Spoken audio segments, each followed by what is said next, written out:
On this episode of the Insurtech Geek Podcast, lean, insurance, and building better products faster with Roy Mill from Joshu.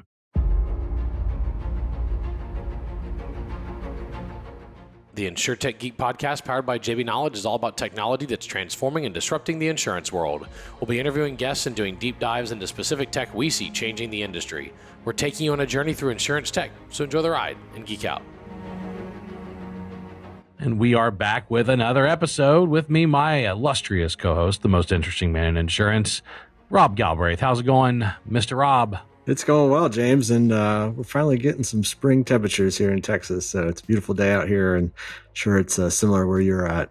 Yeah, it's been great. I went and worked out at the usual 5:30 a.m. time and outside at the park, and it was a balmy 66 degrees this morning at 5:30 in the morning. So I enjoyed that. I've been freezing my biscuits off at about 33 degrees every morning. So I'm happy to have warmer temperatures. So I'm not starting the day out frozen. It is a welcome relief.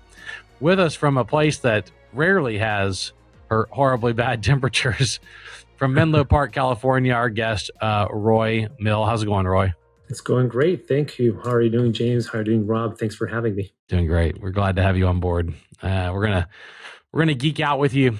Before we geek out on your tech, let's just geek out on you for a second. We've had quite a few Israelis on the show. Mm-hmm. It's either popular for Israelis to be in Insurtech or popular in Insurtech to be Israeli. I can't figure out what it is, but whatever it is, we end up with a lot of Israeli Insurtechs.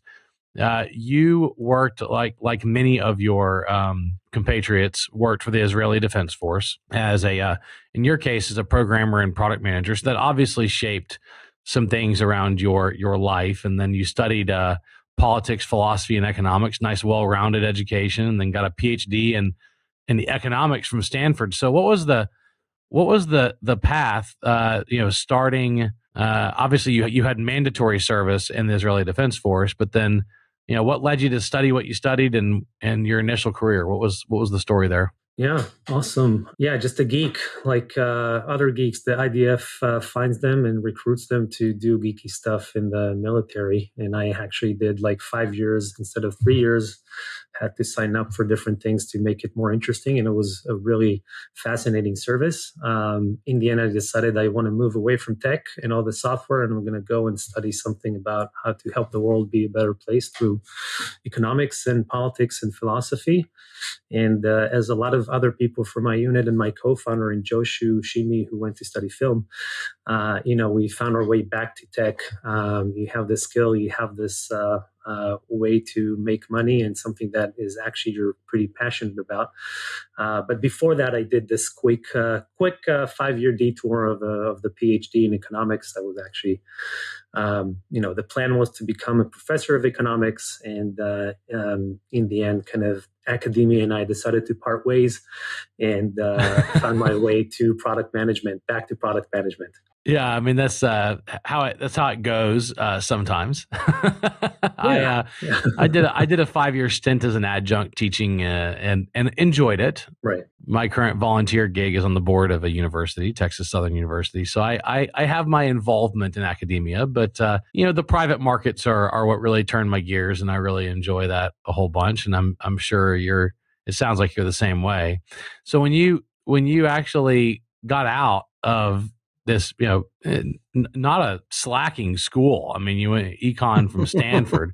you end up going to one of my favorite websites, Ancestry.com. Like, what was the connection to genealogy and ancestry? That's a great question. I went out and started looking at tech jobs. And what was interesting about this specific role with Ancestry was that it needed someone who knows data, history, and software, something in between. And a big part of my thesis was actually working with historical data from Ancestry.com. We borrowed data before they changed their terms of service to prevent some of the data borrowing methods that we applied. And I knew the census very well, and kind of matching records and a lot of that good stuff, and bringing in some of the statistical kind of background, and was really helpful. We were basically tasked with helping folks find stories in all that structured data. A family tree and all the records are super structured, a lot of rich data that's there, and people, a lot of times it's harder for folks to tease out what stories there are there. And when you use, now with the amazing ChatGPT kind of advancements in large language models, at the time it wasn't as advanced, but a lot of narrative building and a lot of kind of highlighting of interesting stuff that is happening in your family history and you weren't aware of.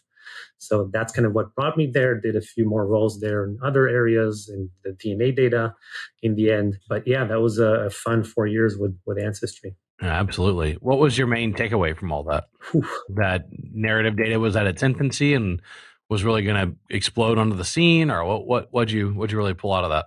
Wow, it's I haven't put enough thought into this. I think one thing that I remember is just this really meaningful product that you're building. That was a really awesome feeling, whether it's a story that you find, whether it's something new about people's heritage and their identity that was really important for them. I love insurance conferences, but family history conferences, when you go and talk to people and you get goosebumps from the story they tell you, that's something I kind of miss, to be honest. But not to say anything about insurance, I sometimes get goosebumps from insurance as well. Just not, it's different. It's a rarer moment than people's family history. Family history is very personal. Of course, it's gonna naturally be very interesting. It is. So you went to be VP of product at AtBay, which we've discussed and talked about in news and things that AtBay is doing. What led you to AtBay? Was it just a random job posting, or did something about insurance really pique your interest? Yeah, it was the contrary, actually. I was not thinking about insurance. I was like all the other people who are not in insurance who think insurance is boring. But my college roommate from back in Jerusalem, she was the head of people for AtBay, and she asked if I wanted to lead product management for the startup. And I, said, let's talk, and found out it's actually super interesting, kind of combine my statistical econ background for the insurance side and the cyber side from some of the things that I've done with the IDF. So I was very excited to join the team and, build the product, launch one time, two times until we got that traction, that 0 to 1, all the way to the point where we decided to kind of leave and start Joshu. And what was the founding story of Joshu? There's everybody, and I know I've got mine for my different product companies. And what was the original thesis? What was it started for? Yeah, we working on AtBay's cyber insurance product, and it's a non-admitted, at least was at the time. You're as fast as you want to be. You're not waiting for the state to approve your product. If you have an idea, this is how the questions I want to ask about the insurance. This is my underwriting model. This is some more data that I want to collect. You're as fast as your team can bring those products to market. And we had a lot of back and forth between the insurance team and the tech team. So underwriters, a lot of times they want as much information as possible. And from a UX perspective, when you're building a portal, you want as few as possible. And this back and forth, we launched twice. The first time was a very long application form for larger companies, then changing to small, medium businesses and much shorter applications. Each time it took a long time to do that. And we felt at some point that we're kind of getting in the way with us building everything custom and bespoke for this use case. And we said it must be a bigger problem than just AtBay. So how can we give our insurance colleagues at AtBay and beyond a tool where they can be more independent, where they can actually take their idea of an insurance product and configure it with that being technical on the kind of software side, and be able to launch it with an end-to-end kind of digital distribution, underwriters portals, or not portals, or desktops, workbenches, and have the whole thing kind of set up for them. And so what lines did you start with cyber? No, we're pretty agnostic. We intentionally wanted to build it in a way that would fit different use cases. We had a few kind of early design partners, some of them in kind of tech E&O, others in property, actually solar projects and things in that nature.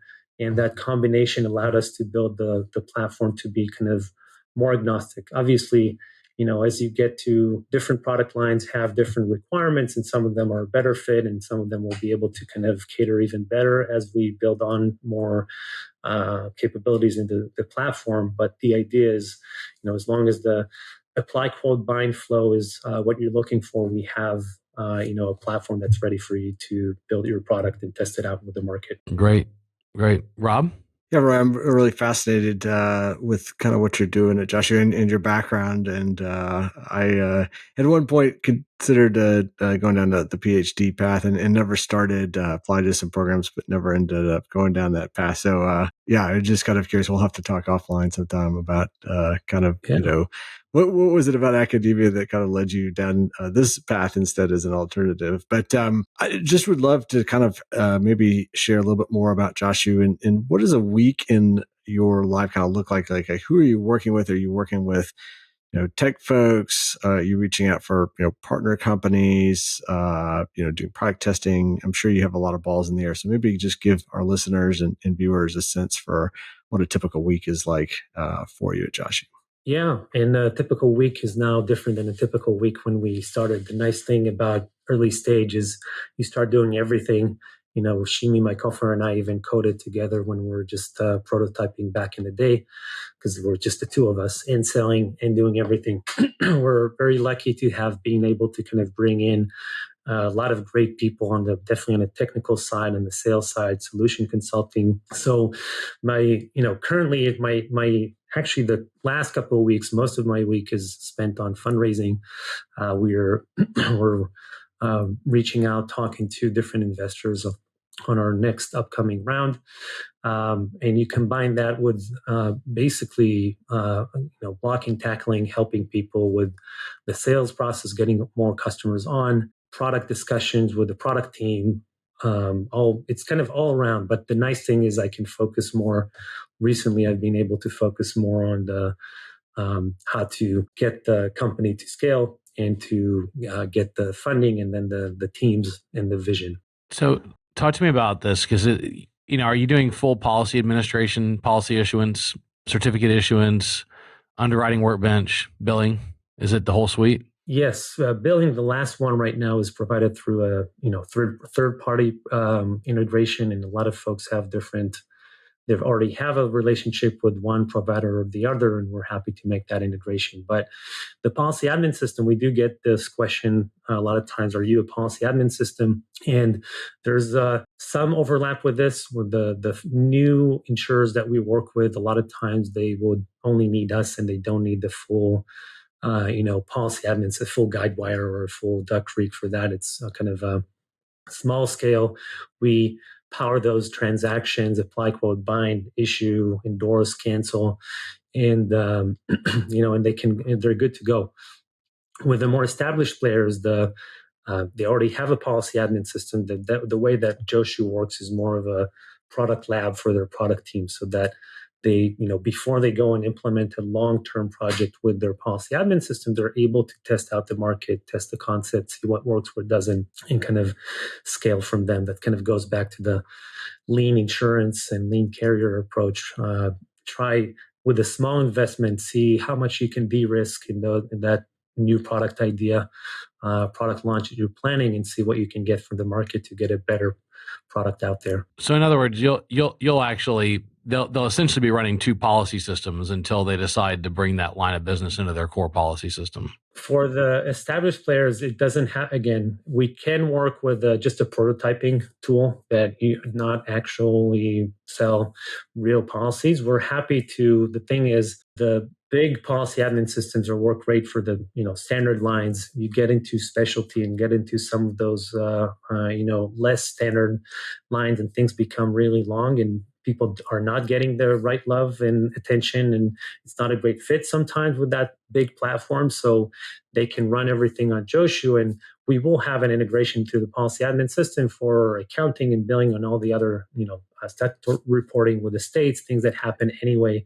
on the back end, but at least on the front end. And the idea is not to have two systems that you have to configure twice, but one system you can configure really quickly based on what you get from the market, based on how you want to kind of design and work on that trade-off between underwriting needs and distribution needs, and then send off the data back to the mainland when you have it. So initially it can work with file drops, and then we can build an integration as well.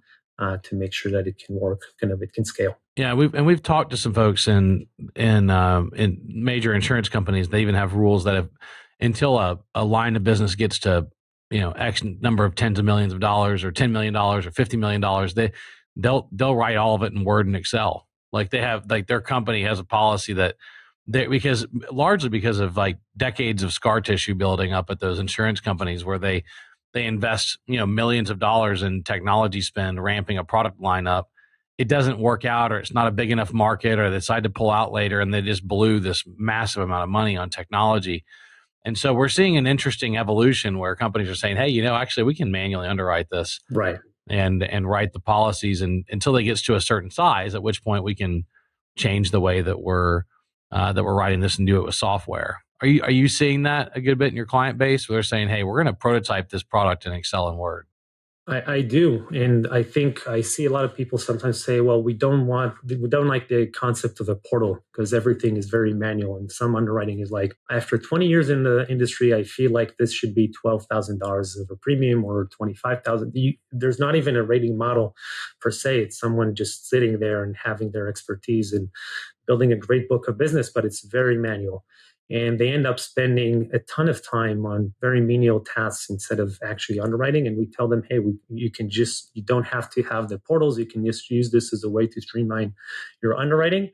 And, you hit the nail on the head by saying, home and auto, definitely a lot of premiums, small premiums, very automated, very standard. You get into commercial lines and different businesses, the risk profile of a nursing home is nothing like the risk profile of a law firm, right? And the types of products that they need are really different. So you get into this matrix of what types of businesses there are and what types of coverages. And suddenly the premium, if you aggregate the whole kind of matrix, it's a lot of premium, but in each cell, it's not a lot of premium. And if you start implementing those heavier policy admin systems on those small cells of business, it's just not worth it. So that's where we come in and can be way leaner and kind of provide a solution there. Awesome. Rob? Yeah, Roy, I want to talk a little more on this concept of kind of lean insurance, right? Because this is a new concept that I haven't heard about. Obviously, I think many of us know about kind of lean startups. And, prior to recording, we were kind of chatting, right? And you talked about some of your favorite innovations in insurance aren't necessarily, right, use of AI or GPS, whatever, but like the product innovation and obviously Joshu like enables a lot of that in a way that there's ideas in folks' head, but we just touched on all the limitations. So maybe you can just expand a little bit more when we talk about lean insurance. Like, what do you mean? What does that look like? Help our audience kind of understand, like, hey, what are the types of positions or when folks are coming to you to see if you're a solution, what are they trying to accomplish? Great point.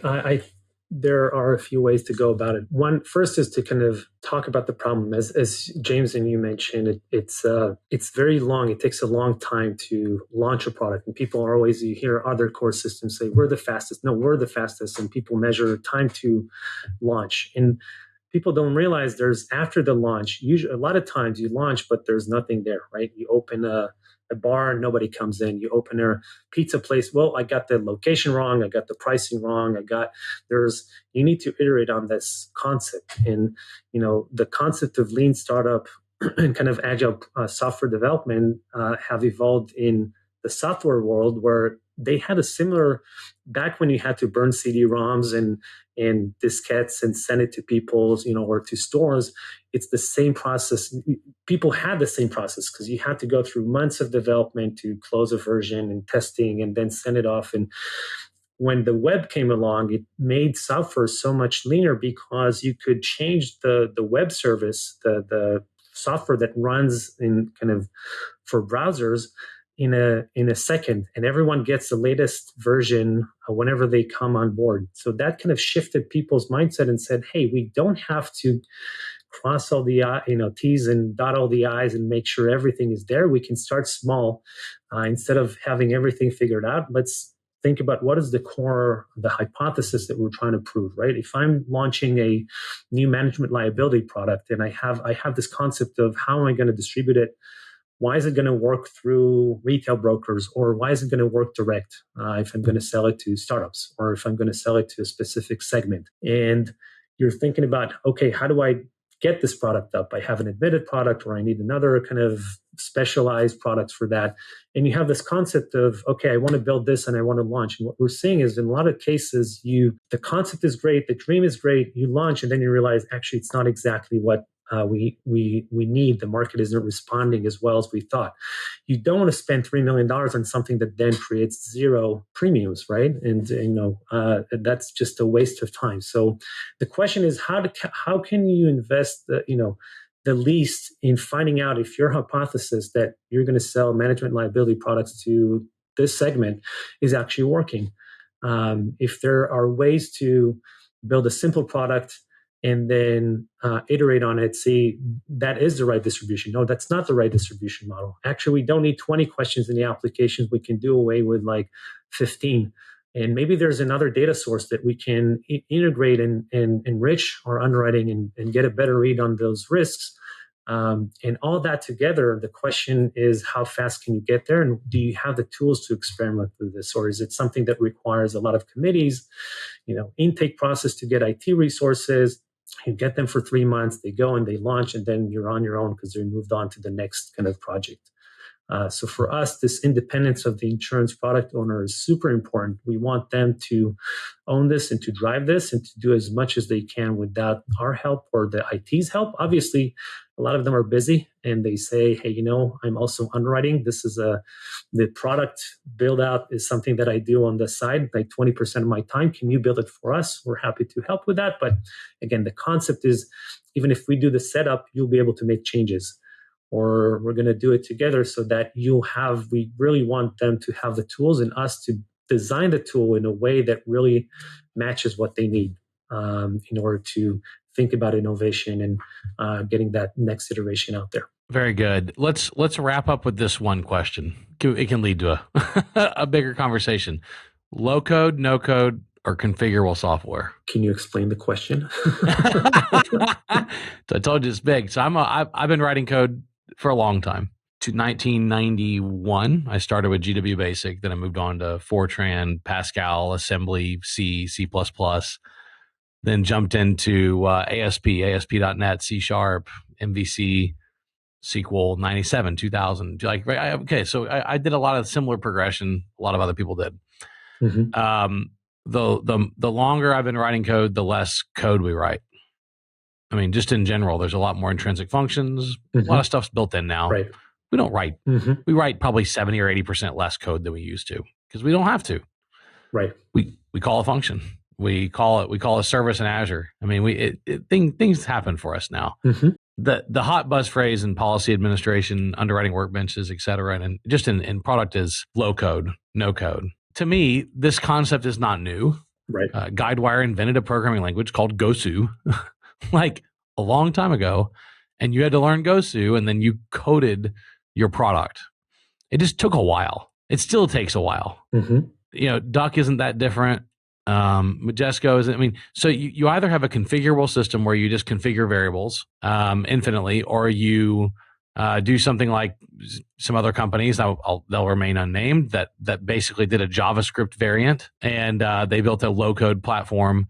What do you think the answer is to effectively service and spin up products? Thank you for clarifying, and I think that's where you were going, but I wanted to make sure. I think basically what you're referring to is this: there's this trade-off between how simple your platform is and how powerful it is. Yep. You want to make it simpler, you're like dumbing it down, right? Or you want to make it more powerful, you're like, okay, now that's how do I do this?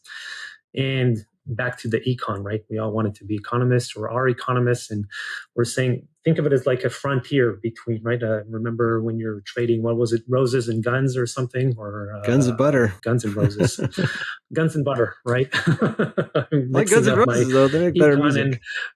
Right. And the question is, and usually what brings that frontier up into the right is tech advancement. And to me, it's less about code or no code.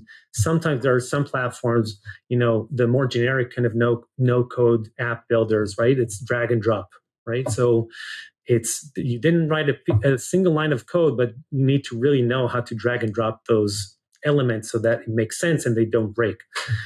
In the end, it's what is that learning curve that you need to walk, and how steep it is in order to be, to deliver value, and how quickly can you deliver value? And to us, that's the biggest kind of, I think there's a tipping point, because if you still need to be, it's low code, but still you need code, and a lot of people are scared of it, right? So if you can get to a point where you don't even need the low code, and it's really, you can measure your platform, how well it does on self-service, in terms of what percentage of product owners, insurance product owners, can set up simple products, middle kind of complexity products, and high complexity products. And I think that's, for us, the product vision and the North Star, outside of providing that kind of basic transaction support, the kind of policy admin system is that self-service promise and vision, so that people that are not technical from a code perspective, they're technical maybe from a Excel or insurance product perspective, and language forms and things like that, they'll be able to use the system. If they want to dedicate the time, it's very easy for them. And they can get from a simple product to their own product that is more complex than that, and we provide the tools to get there. Gotcha. Good answer. I think it's a really tough problem to solve. I think we have amazing people to solve it with, and I usually invite folks to challenge us and see, watch a demo, see if it looks simple enough for them, and then they're like, "Oh, this looks simple, but it's complex. Our rater is much more complex." And I tell them, challenge us, send over your rating model, your product, and we'll see if we can build it. Sometimes we say, listen, this is 50 states admitted products, commercial auto, probably not a good fit for us right now. But your dentist professional liability that you thought is super complex, here it's done end-to-end flow in less than 24 hours. So it really depends on the use case. In future, we want to cover as many cases as we can in terms of our support. Obviously, the complexity levels kind of vary. Excellent. Rob, you want to wrap us up? Yeah, Roy, just quickly, where can folks find out more? And then what's kind of on your roadmap for the next 12 months? Yeah, so find out more on our website, Joshu, it's JOSHUINS, like insurance.com. And that's our website. Social media, LinkedIn, we're pretty active there. That's a great way to kind of follow us and see what we're doing. So for us, the roadmap from a product perspective is, again, wrap up some of the policy admin system stuff on the edges. The core is there. There are some things on the edges that we need to complete, and keep simplifying onboarding, make it easier from a video instructional, make the product initially simpler to work with, so that it's we deliver on that promise. And then once we have these two in place, I think there's a lot to be said about insights and how you use that data to optimize, right? The way to iterate and say from no adoption to adoption, it's pretty clear if things don't work, if nobody submits any business to you. But sometimes the optimization, yes, you're getting business, but people stop midway. And this question is really complicated, and you can measure how long people take to answer this question. And, combined with your underwriting model, we think this is what you can do better on this product. And those kind of next level insight, I think, are really great to optimize products and make them better. That's great. Well, thank you for coming on and talking about this with us. Really appreciate it. Always good to have a chat about simplicity and the trade-off. And this is like the fundamental existential argument in software. The trade-off between simplicity and power. It is. It's and any software engineer will say they have this choice between using a framework and bending it to what I need, or starting from scratch and just throwing it away. So we're nicely put. It's a lot to take in. It's a lot to discuss, but appreciate you being on to discuss it, and thank you for the excellent conversation. Appreciate it. Awesome. Thanks, James. Thanks, Rob. I appreciate it. It was fun geeking out. Yes, and thank you to all of our listeners for tuning in today to Geek Out for our interview with Roy Mill from Joshu. This has been the Insurtech Geek Podcast, powered by JB Knowledge. That's jbknowledge.com, all about technology that is transforming and disrupting the insurance world. I've been your host, James Benham, jamesbenham.com, with co-host Rob Galbraith, endofinsurance.com. Thanks to Jim Greenlee, our podcast producer, and Kara Daltonaro, our creative producer. And thank you for joining us today. We're taking you on a journey through insurance tech. So enjoy the ride and geek out.